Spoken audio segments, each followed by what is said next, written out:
Hello दोस्तों, नमस्ते, प्रणाम। मैं संगीता कश्यप अपने यूट्यूब चैनल में सभी दर्शकों का स्वागत करती हूँ। मैं एक कहारवानाथ गीत लेके आई हूँ दोस्तों। अगर गीत अच्छा लगे तो कमेंट करके ज़रूर बताना, लाइक करना, शेयर करना, मेरे चैनल को सब्सक्राइब करना और कमेंट करके ज़रूर बताना दोस्तों गीत आप लोगों को कैसा लगा।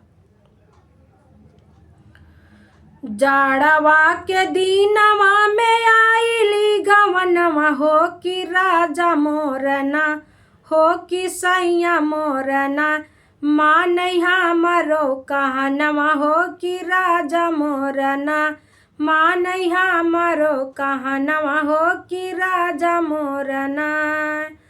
हम सोई से जिया बला मैं उठ रतिया हो कि कहियो डारना, हो कि कहियो डारना, कुली घरवा कै कमावा हो कि कहियो डारना, कुली घरवा कै कमावा हो कि कहियो डारना।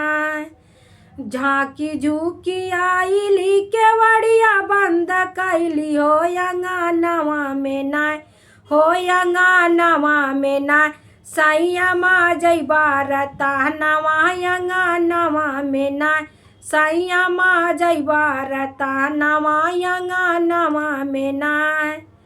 आईली ननदिया भैया के देखली हली ननद रगरी, हो ननद रगरी, हमसे काइली झगड़वा ननद रगरी, हमसे काइली झगड़वा ननद रगरी।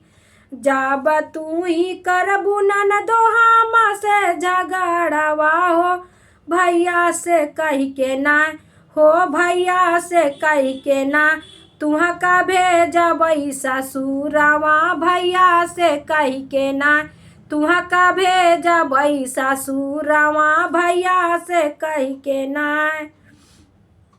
जब तू ही भौजी हमके भेजबू ससुरवा हो तुहार गरमी, हो तुहार गरमी, भौजी हम ही उतारबई तुहार गरमी, भौजी हम ही उतारबई तुहार गरमी।